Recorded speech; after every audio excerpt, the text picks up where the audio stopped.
Olá, seja bem-vindo ao canal Eu Lendo. Se inscreva já para ficar por dentro dos próximos títulos e boa leitura. O Monge e o Executivo, capítulo 6, A Escolha.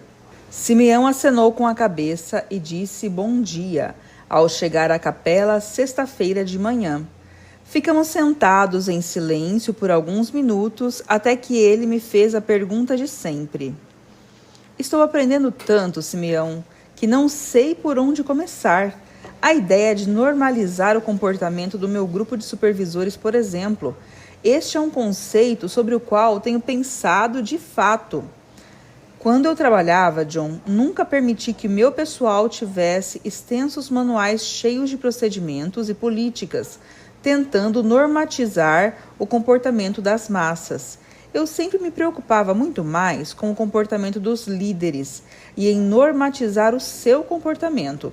Se o time da liderança estiver na página certa, o resto seguirá naturalmente. Este é um ponto interessante, Simeão. Durante minha carreira, eu ia muitas vezes a companhias com problemas e as pessoas apontavam o Chuck da retroescavadeira ou alguma garota da expedição, dizendo que neles estava o real problema. Mas 9 vezes e meia em 10, quando eu visitava uma companhia em crise, o problema estava no topo. É engraçado você dizer isso, Simeão, porque minha mulher muitas vezes trabalha com famílias problemáticas e constata a mesma dinâmica. Os pais trazem os filhos dizendo, conserte essas crianças. Elas estão pintando 7 por toda a casa. Por experiência, minha mulher sabe que este comportamento é apenas um sintoma do problema real, que na verdade está muito mais relacionado com a mãe e o pai. Um general velho e sábio uma vez comentou que não há pelotões fracos, mas líderes fracos. Você acha que o movimento sindical em sua fábrica foi um sintoma, John? Sim, pode ser, respondi, sentindo-me culpado e querendo mudar de assunto. Fale-me da praxis, Simeão. Você mencionou isso ontem de manhã. Você disse que sentimentos positivos vêm de comportamentos positivos. O que isso significa exatamente? Ah, sim, praxis. Obrigado por lembrar. O pensamento tradicional nos ensina que os pensamentos e os sentimentos dirigem nosso comportamento. E, claro, sabemos que isso é verdade. Nossos pensamentos, sentimentos, crenças, nossos paradigmas exercem de fato grande influência sobre nosso comportamento. A praxis ensina que o oposto também é verdadeiro. Acho que não entendo, Simeão. Nosso comportamento também influencia nossos pensamentos e nossos sentimentos. Quando nos comprometemos a concentrar a atenção, tempo, esforço e outros recursos em alguém ou algo durante um certo tempo, começamos a desenvolver sentimentos pelo objeto de nossa atenção, ou, em outras palavras, nos tornamos ligados a ele. A praxis explica por que adoramos crianças, por que gostamos tanto de bichos de estimação, cigarros, jardinagem, bebida, carros, golfe, coleção de selos e todo o resto de coisas que preenchem nossa vida. Ficamos presos a quem prestamos atenção, com quem passamos tempo ou a quem servimos. Talvez isso explique melhor porque, de fato, eu gosto do meu vizinho. No princípio, pensei que ele fosse o sujeito mais bajulador que eu já tinha visto. Mas, com o passar do tempo, quando fomos forçados a trabalhar juntos, com algumas coisas no quintal e na vizinhança, comecei a gostar dele. A praxis também trabalha na direção oposta, John. Em tempo de guerra, por exemplo, os países muitas vezes desumanizam o inimigo. Nós os chamamos de soldados alemães ou asiáticos, porque assim os desumanizamos, o que torna mais fácil justificar matá-los. A praxis também ensina que, se não gostamos de uma pessoa e a destratamos, vamos odiá-la ainda mais. Deixe-me ver se compreendo, Simeão. A praxis diz que, se me comprometo a amar uma pessoa e a me doar a quem sirvo, e sintonizo minhas ações e comportamentos com esse compromisso, com o tempo passarei a ter sentimentos positivos em relação à pessoa? É isso mesmo, John. Alguns diriam fingir para conseguir. Um colega chamado Jerome Brunner, notável psicólogo de Harvard, diz que é mais comum representarmos um determinado sentimento do que agirmos de acordo com um sentimento. Sim, respondi. Muitas pessoas, inclusive eu, pensam ou dizem que mudarão seu comportamento quando sentirem vontade de fazê-lo. Infelizmente, muitas vezes, esse sentimento e essa vontade nunca vêm. Tony Campolo, o autor que lhe citou quarta-feira, muitas vezes fala sobre o poder da praxis na cura de casamentos. Ele afirma que a perda de sentimentos românticos que leva os casais a se divorciarem pode ser corrigida se o casal desejar. Para obter isso, cada um dos dois assume um compromisso durante 30 dias. Eles se comprometem a tratar o cônjuge da maneira como o tratavam quando havia grandes sentimentos românticos na época do namoro. A tarefa dele é dizer à mulher como ela é bonita, mandar-lhe flores, convidá-la para jantar fora, etc. Em suma, fazer todas as coisas que fazia quando estava apaixonado por ela. A mulher também tem que tratar o marido como um novo namorado, dizer-lhe que é bonito, preparar seu prato favorito, enfeitar-se para ele, esse tipo de coisa.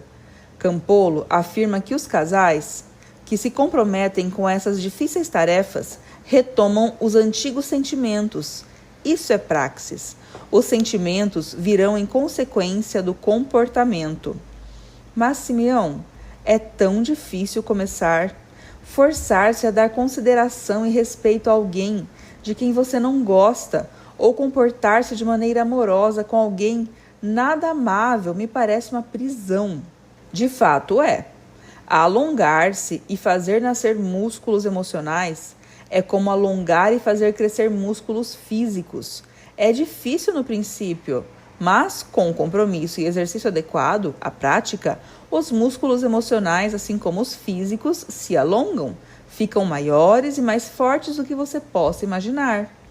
Simeão não permitiu que me escondesse atrás das minhas justificativas.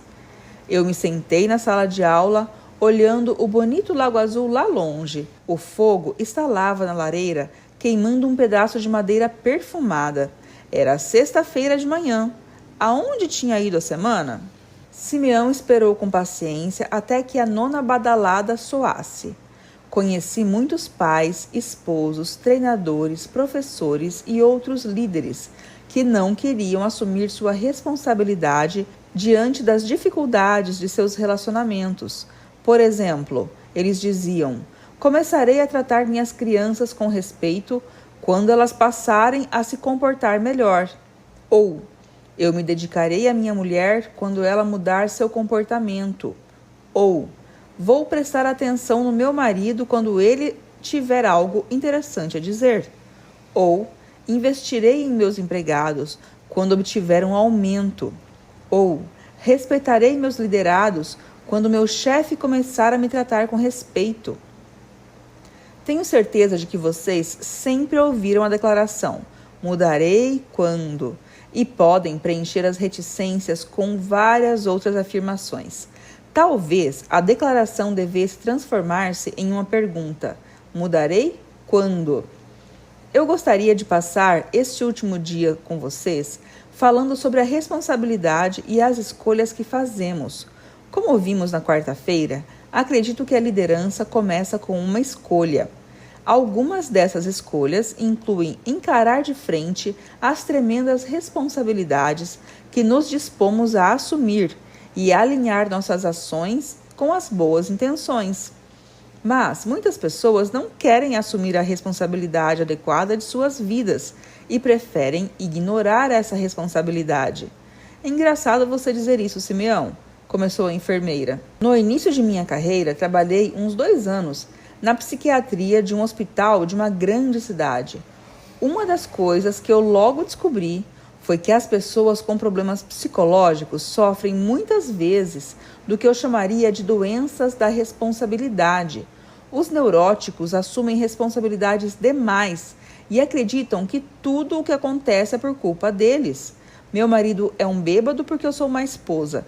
Meu filho fuma maconha porque falhei com o pai. Ou, o tempo está ruim porque não rezei de manhã. Pessoas com problemas de caráter, por outro lado, geralmente assumem muito pouco a responsabilidade por seus atos. Eles acham que tudo que sai errado é por culpa de outra pessoa. Meu filho tem problemas na escola por causa de maus professores. Ou, não posso progredir na companhia porque meu chefe não gosta de mim. Ou, bebo porque meu pai bebia. E ainda há os que ficam no meio do caminho e, às vezes, assumindo responsabilidades demais, os neuróticos, às vezes de menos, os que têm problema de caráter. Você acredita que hoje vivemos em uma sociedade neurótica ou com problemas de caráter, Kim? Simeão respondeu. Antes de ela responder, o sargento exclamou quase gritando. Você está brincando? Na América, nós nos tornamos tão cheios de doenças de caráter que o mundo todo está rindo de nós. Ninguém mais quer assumir responsabilidade por coisa alguma. Lembra-se do prefeito de Washington, que foi apanhado fumando crack e disse que era intriga racista? E a mulher que asfixiou seus 2 filhos no banco traseiro do carro e disse que fez aquilo por ter sofrido abuso sexual quando criança? E os garotos que mataram os pais a tiros e alegaram que eram vítimas de abuso? E os fumantes que processam as companhias de cigarro, culpando-as por anos de vício?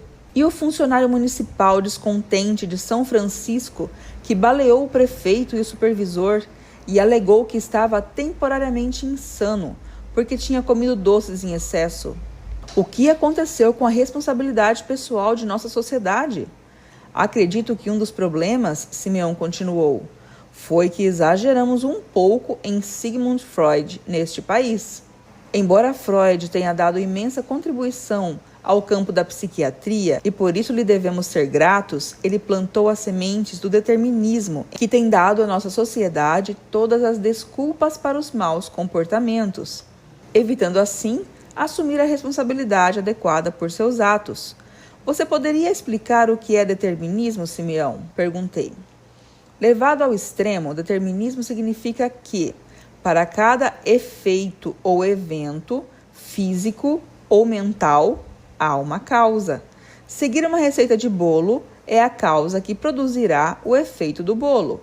Na fábrica de vidro onde você trabalha, John, aquecer areia, cinza e outros ingredientes é a causa que produzirá o efeito do vidro fundido. O determinismo estrito diz que, se soubermos a causa física ou mental, poderemos predizer o feito. Mas, o pregador alegou, se admitimos que o conceito de causa e efeito é verdadeiro, chegamos ao paradoxo da criação do mundo, não é mesmo? Isto é, se levarmos o universo de volta ao primeiro segundo do tempo, a fração de segundo que precedeu a grande explosão, qual seria a causa? O que criou o primeiro átomo de hélio, hidrogênio ou que seja? O paradoxo é que, em algum lugar ao longo do caminho, algo deve ter vindo do nada. Nós, religiosos, acreditamos que Deus é a primeira causa. O sargento resmungou. E você tem que fazer sermão todos os dias, não é, pregador? Você tem razão, Lee. A ciência nunca solucionou esse paradoxo da primeira causa de maneira convincente, Simeão continuou. Mas o determinismo que afirma que cada evento tem sua causa, acredita, de um modo geral, que isso é verdadeiro para todos os eventos físicos, embora mesmo esta crença esteja sendo atualmente desafiada. Freud, entretanto, resolveu dar um passo adiante e aplicou o mesmo princípio à vontade humana. Ele afirmou que os seres humanos essencialmente não fazem escolhas e que o livre-arbítrio é uma ilusão. Ele acreditava que nossas opções e ações são determinadas por forças inconscientes, das quais nunca nos damos conta completamente. Freud afirmou que, se conhecermos suficientemente a ascendência genética e o ambiente de uma pessoa, poderemos predizer seu comportamento e até mesmo as escolhas individuais que fará. Suas teorias dinamitaram o conceito de livre-arbítrio. A diretora acrescentou: o determinismo genético permite culpar o avô pelos genes ruins de uma pessoa, explicando por que ela é alcoólatra. O determinismo psíquico permite-me culpar meus pais por minha infância infeliz que me levou a fazer más escolhas. O determinismo ambiental me permite culpar meu chefe pela desgraçada qualidade de vida profissional, o que explica por que eu me comporto mal no trabalho. Tenho toneladas de novas desculpas para meu mau comportamento. Isso não é ótimo? O velho argumento da natureza versus a criação, a enfermeira observou. Acho que estamos aprendendo que, embora os genes e o ambiente tenham efeito sobre nós, ainda somos livres para fazer nossas próprias escolhas.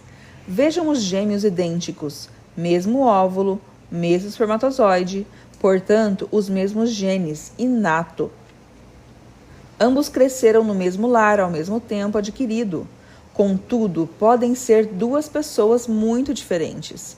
Algum de vocês leu sobre as gêmeas siamesas em recente publicação da revista Life? O sargento perguntou. Elas têm o mesmo corpo, mas duas cabeças completamente separadas. O que é de fato espantoso é que as meninas possuem personalidades diferentes, gostos diferentes, comportamento, etc. Mesmos genes, mesmo ambiente e, no entanto, são pessoas diferentes. Simeão continuou. Exemplos maravilhosos. Acho que vocês gostarão de um dos meus poemas favoritos, de um autor desconhecido. Chama-se Determinismo Revisitado e diz assim: Fui ao meu psiquiatra para ser psicanalizado, esperando que ele pudesse me dizer por que esmurrei ambos os olhos do meu amor. Ele me fez deitar em seu sofá para ver o que poderia descobrir. E eis o que ele pescou do meu subconsciente. Quando eu tinha 1 ano, mamãe trancou minha bonequinha num baú. E por isso é natural que eu esteja sempre bêbada. Um dia, quando eu tinha 2 anos, vi papai beijar a empregada. E por isso, agora sofro de cleptomania. Quando eu tinha 3 anos, senti amor e ódio por meus irmãos. E é exatamente por isso que eu espanco todos os meus amantes. Agora estou tão feliz por ter aprendido essas lições que me foram ensinadas, de que tudo que eu faço de errado é culpa de alguém, que eu tenho vontade de gritar, viva Sigmund Freud. Reparei que a única pessoa que não estava rindo era a treinadora, e por isso perguntei, você parece não concordar com essa ideia, Cris. O que está incomodando você? Não estou tão certa de que temos liberdade de escolha. Por exemplo, há estudos que indicam com clareza que os alcoólicos são muito mais propensos a ter filhos alcoólicos. E o alcoolismo não é uma doença? Como é que você pode dizer que é uma escolha? Grande pergunta, Cris. Simeão respondeu.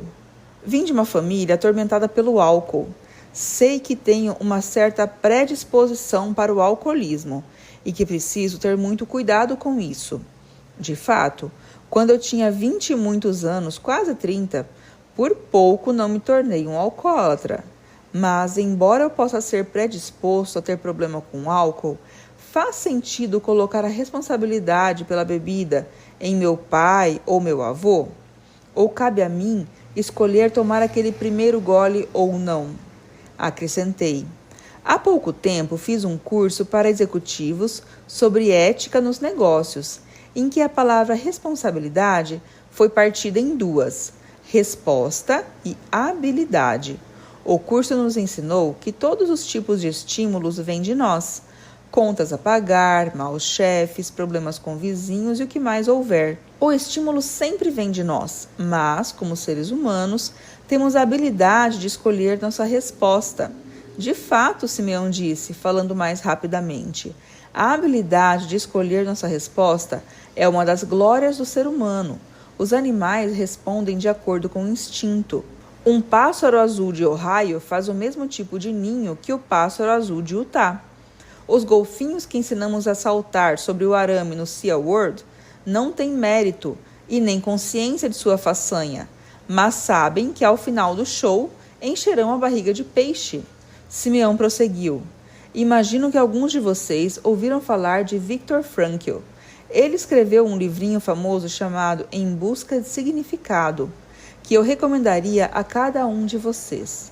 Frankl, psiquiatra judeu, formou-se e mais tarde tornou-se professor da Universidade de Viena, a mesma escola que educou Sigmund Freud. Frankl tornou-se seguidor e proponente do determinismo, exatamente como seu mentor e ídolo Freud. Durante a guerra, Frankl ficou preso em um campo de concentração por vários anos. Perdeu quase toda a família e os bens pessoais nas mãos do regime nazista e suportou horríveis experiências médicas no próprio corpo. Ele sofreu muito e o livro com certeza não é para quem tem estômago fraco. Mas Frankl aprendeu bastante a respeito de pessoas e da natureza humana em meio ao sofrimento, e isso forçou-o a repensar sua posição sobre o determinismo. Deixem-me ler para vocês um trecho desse livro. Sigmund Freud uma vez afirmou: deixe alguém tentar expor à fome diversas pessoas de maneira uniforme. Com o aumento da urgência imperativa da fome, todas as diferenças individuais obscurecerão e em seu lugar aparecerá a expressão uniforme do único desejo não silencioso. Graças a Deus, Sigmund Freud foi poupado de viver a experiência dos campos de concentração. Seus textos deitam-se nos sofás de veludo da cultura vitoriana, não na sujeira de Auschwitz. Lá, as diferenças individuais não obscureceram, ao contrário. As pessoas tornaram-se mais diferentes, as pessoas se desmascararam, tanto os porcos quanto os santos. O homem é essencialmente autodeterminante. Ele se transforma no que fez de si mesmo.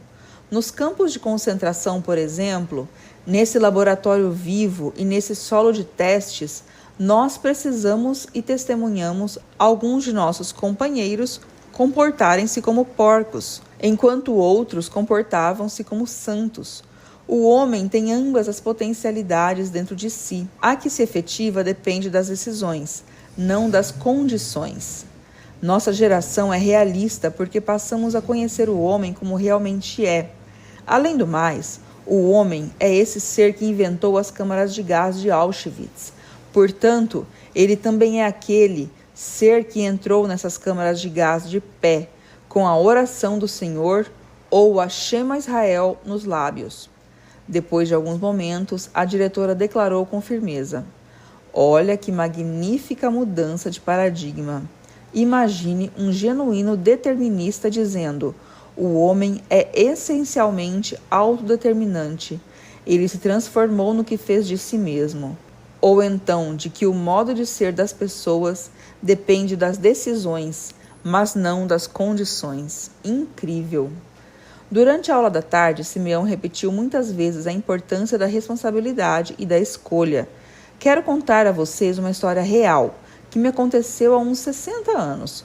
Quando eu estava na 6ª série, meu professor, Sr. Caymmi, proferiu as palavras que naquele momento bateram em mim como as mais profundas já ditas. As crianças da sala estavam reclamando por terem que fazer o dever de casa, e o Sr. Caymmi gritou: eu não posso obrigar vocês a fazerem o dever de casa. Aquilo chamou a nossa atenção e ficamos quietos. Ele continuou: há apenas 2 coisas nessa vida que vocês têm que fazer. Vocês têm que morrer e têm que pagar impostos, interrompeu o sargento. Exatamente, Greg. Morrer e pagar impostos. Naquele momento, eu achei que aquela era a coisa mais libertadora que eu jamais ouvira. Que coisa! Isto é, eu estava apenas na 6ª série e morrer parecia a 1 milhão de anos de distância. E como não tinha dinheiro, não podia pagar impostos. Eu me senti absolutamente livre. Quando fui para casa na terça-feira à noite, meu pai disse: filho, por favor, leve o lixo para fora. Eu respondi: ei, espere um minuto, pai. O Sr. Caymmi nos ensinou hoje que há somente 2 coisas na vida que temos que fazer: morrer e pagar impostos. Nunca esquecerei sua resposta. Ele olhou para mim e disse, muito devagar, mas claramente: Filho, estou contente por você estar aprendendo tantas coisas valiosas lá na escola. Agora é melhor pegar logo esse lixo, porque você acaba de optar por morrer. Depois que a risada cessou, Simeão continuou. Mas, vocês sabem, o Sr. Caíme não disse a verdade naquele dia. Há pessoas que optam por não pagar impostos. Enquanto estou aqui falando, há pessoas nas florestas do noroeste do Pacífico que têm vivido do cultivo da terra desde a Guerra do Vietnã. Elas nem mesmo usam dinheiro, muito menos pagam impostos. Amigos, há apenas 2 coisas na vida que vocês têm que fazer. Vocês têm que morrer e fazer escolhas. Dessas não há como escapar. E se você simplesmente resolveu pular fora da vida e não participar de nenhuma escolha ou decisão? O sargento interpelou. A diretora respondeu. Um filósofo dinamarquês uma vez disse que não tomar uma decisão já é uma decisão. Não fazer uma escolha é uma escolha. Então, qual é o sentido de toda essa conferência sobre escolha e responsabilidade, Simeão? O sargento perguntou. Lembre-se, Greg, dissemos que o caminho para a autoridade e a liderança começa com vontade.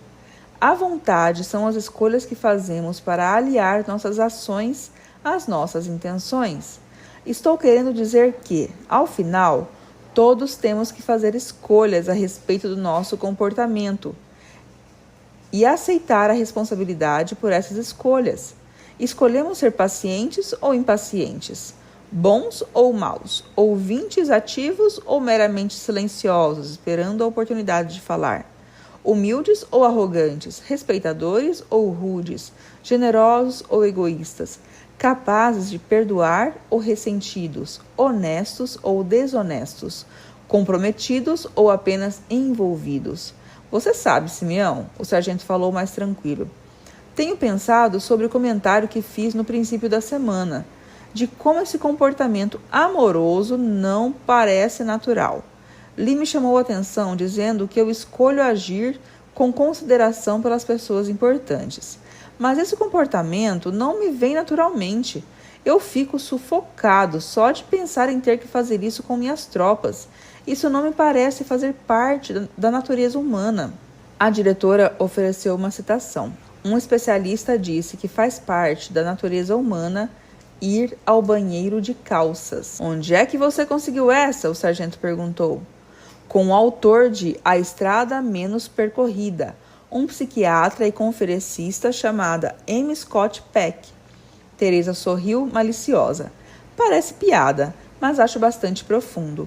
Para uma criança, o treinamento no urinol parece a coisa menos natural do mundo e tão mais fácil simplesmente fazer tudo nas calças. Mas, com o tempo, essa coisa artificial torna-se natural. Quando a criança, depois de treinar a autodisciplina, adquire o hábito de usar o vaso sanitário. Acho que isso vale para qualquer disciplina, a enfermeira sugeriu. Seja aprender a usar o vaso sanitário, escovar os dentes, aprender a ler e escrever, ou qualquer nova habilidade que nos disciplinemos a aprender. De fato, agora que penso a respeito, disciplina tem a ver com objetivo, ensinar-nos a fazer o que não é natural. Maravilhoso, maravilhoso, Simeão exclamou. Através da disciplina, podemos fazer com que o não natural se torne natural, se torne um hábito. E vocês sabem que somos criaturas de hábitos.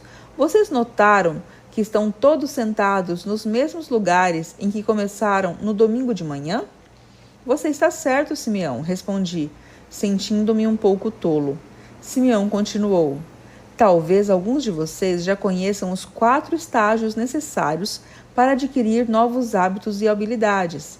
Eles tanto se aplicam à aprendizagem de bons hábitos como a de maus hábitos, de boas e de más habilidades, de bons e de maus comportamentos. O interessante é que eles se aplicam totalmente ao aprendizado de novas habilidades de liderança. Simeão caminhou até o quadro e escreveu: Estágio 1. Inconsciente e sem habilidade. Este é o estágio em que você ignora o comportamento e o hábito Isso se dá antes de sua mãe querer que você use o vaso sanitário, antes de você tomar seu primeiro drink ou fumar seu primeiro cigarro, antes de você aprender a esquiar, jogar basquetebol, tocar piano, datilografar, ler e escrever, o que quer que seja. Você está inconsciente ou desinteressado em aprender a prática e, obviamente, despreparado. Ele voltou ao quadro e escreveu: Estágio 2. Consciente e sem habilidade. Este é o estágio em que você toma consciência de um novo comportamento, mas ainda não desenvolveu a prática. É quando sua mãe começa a sugerir o vaso sanitário. Você fumou seu primeiro cigarro, ou bebeu e isso caiu mal. Você pegou os esquis, tentou fazer uma cesta, sentou-se à máquina de escrever ou ao piano pela primeira vez. Tudo isso é desajeitado, antinatural e até assustador. Mas, se você continuar a lidar com isso, irá para o terceiro estágio. Ele se virou e escreveu: Estágio 3. Consciente e habilidoso. Este é o estágio em que você está se tornando cada vez mais experiente e se sente confortável com um novo comportamento ou prática. É quando a criança quase sempre consegue se controlar, quando você saboreia os cigarros e a bebida, quando você já consegue esquiar razoavelmente, quando o datilógrafo e o pianista não precisam mais olhar para o teclado. Você está adquirindo o jeito da coisa. Neste estágio, qual seria a evolução final na aquisição de um novo hábito? Inconsciente e habilidoso, 3 pessoas falaram ao mesmo tempo. Exatamente, Simeão disse enquanto escrevia. Estágio 4, inconsciente e habilidoso. Este é o estágio em que você já não tem que pensar. É o estágio em que escovar os dentes e usar o vaso sanitário de manhã é a coisa mais natural do mundo. É o estágio final para o alcoólico e o fumante, quando estão praticamente esquecidos do seu hábito compulsório e quando você esquia montanha abaixo como se estivesse caminhando pela rua. Este estágio descreve Michael Jordan na quadra de basquetebol. Muitos jornalistas esportivos zombaram de Michael Jordan, dizendo que ele joga como se estivesse inconsciente, o que é uma descrição exata do que acontece, muito mais do que eles imaginam. Com certeza, Jordan não tem que pensar em sua forma e estilo, pois isso se tornou natural para ele. Este estágio também serve para os datilógrafos e os pianistas altamente eficazes, que não pensam em seus dedos batendo no teclado. Tornou-se natural para eles. Greg, este é o estágio em que os líderes conseguiram incorporar seu comportamento aos hábitos e à sua verdadeira natureza. Estes são os líderes que não precisam tentar ser bons líderes, porque são bons líderes. O líder neste estágio não tem que tentar ser uma boa pessoa, porque ele é uma boa pessoa. Parece que você está falando da construção de caráter, Simeão. Eu sugeri. Exatamente, John.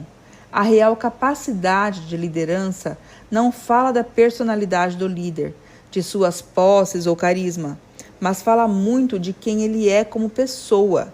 Eu achava que liderança era estilo, mas agora sei que liderança é essência, isto é, caráter.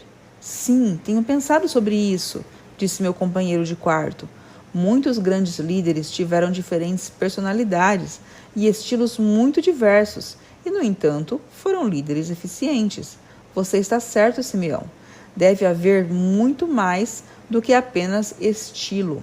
Simeão acrescentou: liderança e amor são questões ligadas ao caráter. Paciência, bondade, humildade, abnegação, respeito, generosidade, honestidade, compromisso. Estas são as qualidades construtoras de caráter. São os hábitos que precisamos desenvolver e amadurecer se quisermos nos tornar líderes de sucesso, que vencem no teste do tempo. A diretora disse: peço licença para fazer mais uma citação que me parece aplicar-se ao que estamos vendo. Pensamentos tornam-se ações, ações tornam-se hábitos, hábitos tornam-se caráter, e esse nosso caráter torna-se nosso destino. Deus do céu, que beleza de citação, Teresa, exclamou o pregador. Sim, Deus seja louvado, o sargento resmungou quando a sessão terminou. Essa e outras histórias você acompanha no canal Eu Lendo. Se inscreva e ativa o sininho para acompanhar os novos capítulos. Até a próxima!